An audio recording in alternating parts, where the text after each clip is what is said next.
Siang Bapak. Ya, siang. Assalamualaikum warahmatullahi wabarakatuh. Assalamualaikum. Saya Nindya Putri Septiani, mahasiswa Universitas Pelita Bangsa. Saya ingin mewawancarai Bapak sebagai salah satu tugas kuliah saya, yaitu mewawancarai satu profesi, dan saya memilih Bapak untuk memenuhi tugas kuliah saya. Baik. Izin bertanya Bapak. Ya, silakan. Yang pertama, apa yang memotivasi Bapak memilih profesi sebagai dosen? Oke, motivasi saya memilih menjadi seorang dosen, saya sih tergerak ingin menyalurkan minat saya. Memang dari dulu saya ingin menjadi pengajar sebenarnya. Cuman karena pengajar tidak kesampaian di level SD, SMP sama SMA, jadi akhirnya saya mengambil S2 dan bisa menyalurkan minat saya sebagai pengajar, yaitu jadi dosen. Seperti itu. Lanjut ya Pak. Oke, lanjut silakan. Bagaimana cara Bapak menghadapi tantangan dalam mengajar mahasiswa dari berbagai latar belakang? Oke, sebenarnya saya pernah mengajar mahasiswa di universitas yang lain ya, di dua tempat ya, dan itu memang latar belakangnya banyak ya, ada yang jadi ada dari sisi pekerja, ada yang juga memang dari pekerja swasta, dari pekerja yang non reguler, jadi memang banyak sekali. Cuman memang menghadapi itu kita tetap memegang konsep untuk pengajarannya. Namanya belajar kan harus konsepnya adalah belajar. Nah, dengan konsep tersebut kita bisa memberikan pelajaran kepada mahasiswa yang sesuai dengan mata kuliah yang saya bawakan. Jadi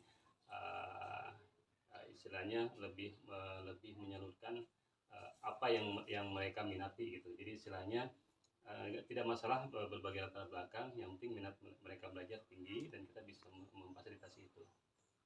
Begitu. Mengapa profesi dosen yang sekarang apakah profesi dosen yang sekarang Bapak jalankan, apakah itu pekerjaan utama atau ada pekerjaan yang lainnya Pak? Profesi dosen yang saya jalankan sekarang sebenarnya tidak ada pekerjaan yang menjadi utama dan kedua ya, semua sama-sama penting. Menjadi seorang dosen buat saya sangat penting karena memang saya dulu memang ingin menjadi pengajar ya, dan ini dosen adalah salah satu saluran saya untuk memberikan minat belajar kepada saya. Dan pekerjaan lain memang saya ada, dan itu sama penting juga ya. Nah, tidak ada yang prioritas buat saya, sama-sama penting, dan pekerjaan yang lain adalah pekerjaan sebagai pekerja swasta ya, di suatu perusahaan, dan memang tepatnya saya di Global Safety Risk and Security dari perusahaan luar asing ya, perusahaan Amerika.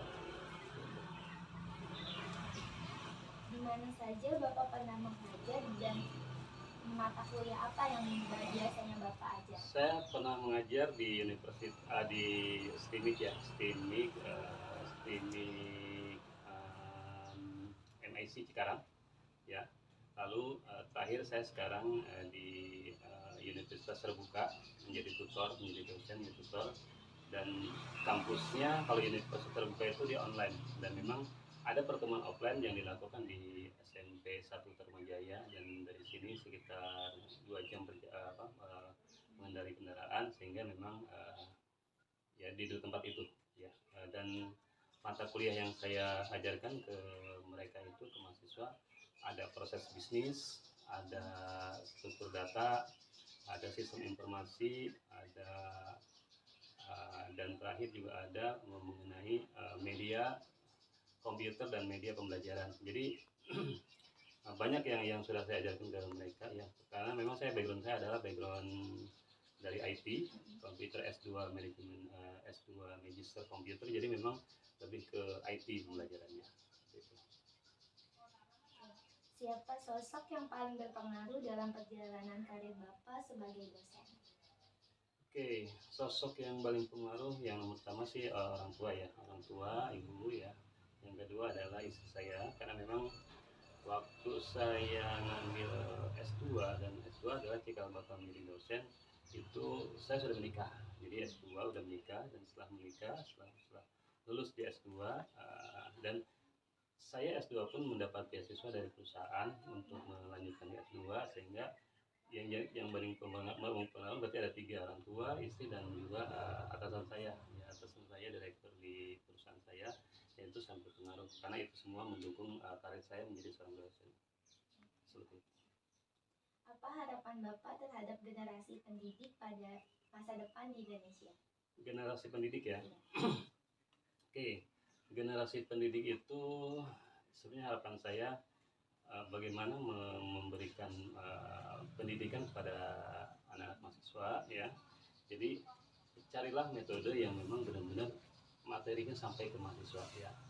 Karena metode pembelajaran itu banyak sekali, ada yang ceramah, ada diskusi, ada juga role play, ada juga selain ceramah, diskusi, banyak ya pembelajaran itu model-modelnya. Tapi dari beberapa sisi yang memang diskusi dan juga presentasi, diskusi lah itu banyak yang berpengaruh ke masyarakat, ke mahasiswa, sehingga mahasiswa lebih menerima itu daripada ceramah. Nah, jadi harapan saya ke pendidik, cobalah cari metode yang bagus untuk menyampaikan pembelajarannya ke mereka, sehingga mahasiswa itu bisa menerima dengan bagus ya.